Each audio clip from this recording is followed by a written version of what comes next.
If you enjoy this video, make sure to like and subscribe, and remember to enable the notifications icon so you can get updates when new videos are released. With that said, enjoy the stories.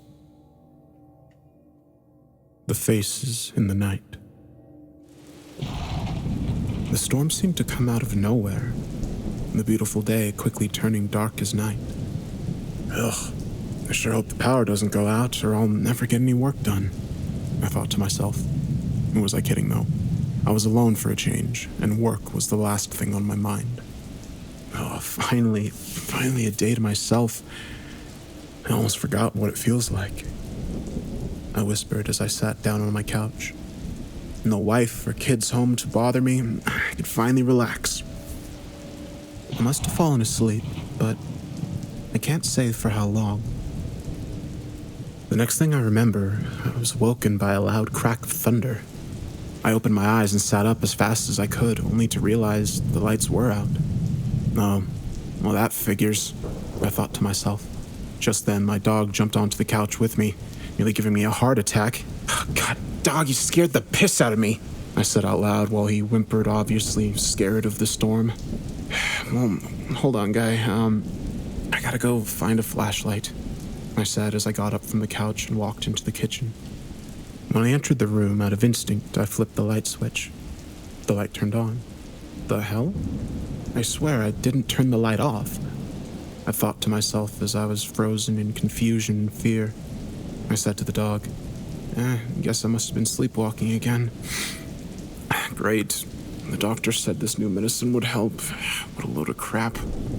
I guess in an attempt to calm myself down, turning back on all the lights that I had on earlier.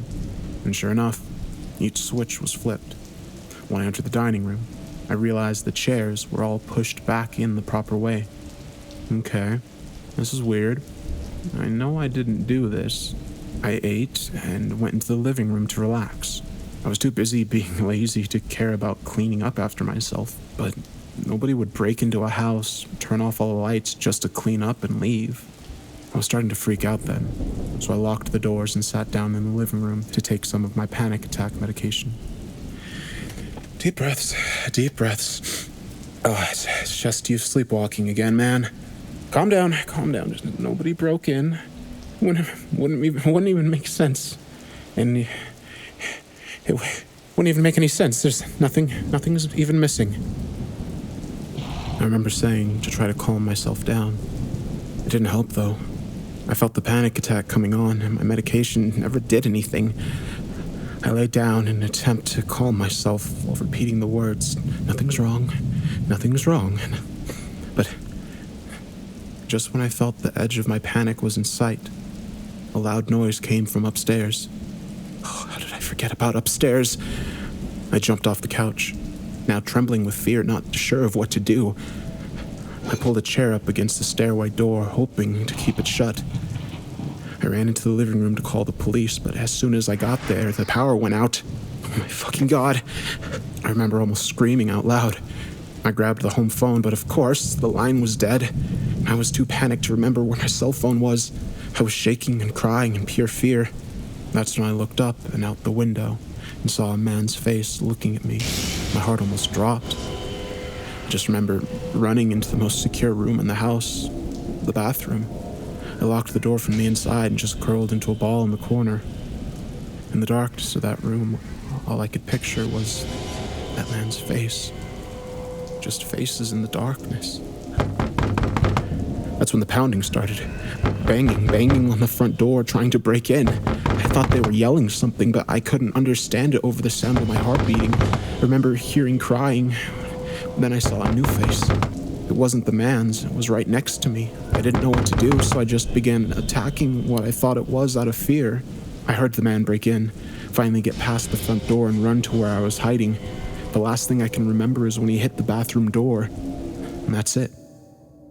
I woke up at the police station to people asking me what happened. I know now that the new medication just made everything worse. My wife and daughter must have returned home because it was storming so bad. My wife cleaning up after me like she always did. That's why the chairs were pushed in, that's why the lights were off. When I started sleepwalking that night, I must have scared her because she went upstairs to call the police. The noise I heard was of her searching for our daughter. The face I saw was a police officer trying to get me to come outside. A little girl must have been downstairs using the bathroom. When the power went out, she hid in the laundry closet. She's always terrified of the dark. When I hid in there, the face I saw was hers. I killed our girl in the darkness, watching her face cry, but I was just too scared to realize the face was hers. And now, every time I close my eyes, in the darkness, all I can see is her face.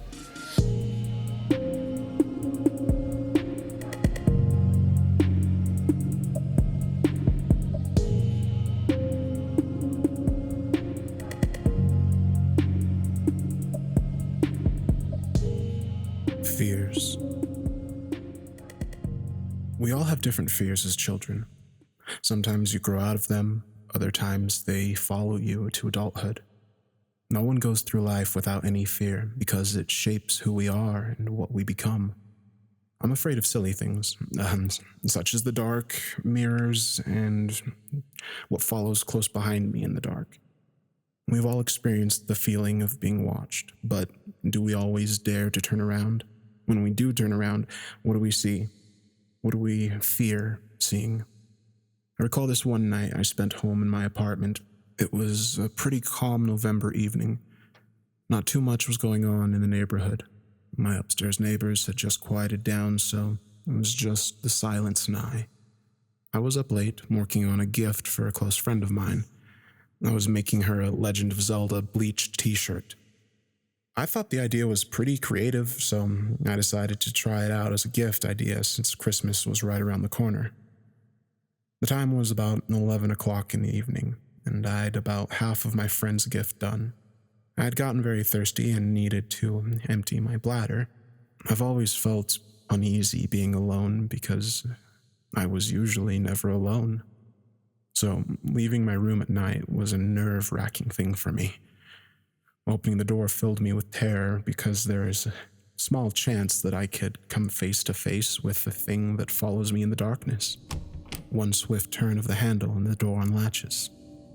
I take a deep breath and pull the door open, waiting to finally see what it looks like. Nothing. Relief rushes over me to know that I don't have to see it. I calmly walk to the light switch diagonally across the hall. My eyes trail to my left, through the darkness of the hall to the living room. My adrenaline rises, then quickly falls. I mistake the vacuum handle as an arm. I do it every time, but it still scares me the same way each time. I flip the light switch and the hall becomes illuminated. I turn right and head to the bathroom. I get to the door and close my eyes and feel the wall for the light switch. The thought of being touched makes me panic, so I quickly find the switch and flip it upwards. My eyes open to see my reflection in the mirror. More relief. I do my business and flush. I wash my hands vigorously and turn off the water. I think about those movies where the actors look up and there's something standing behind them. I look up and it's just me, the light coming from the hallway.